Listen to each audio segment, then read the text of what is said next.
পরের বাহু ডোরে আমার ভেতর যাচ্ছে পুরে। তুই হিনা এই আমিটা তিলে তিলে যাচ্ছে মোরে।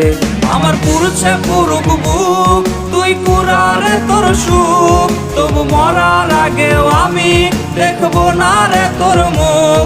আমার মৃত আত্মাটা তোরে ডাকবে একদিন খুব, আমি দেখবো সেদিন তুই ওরে কেমনে রবি চুপ।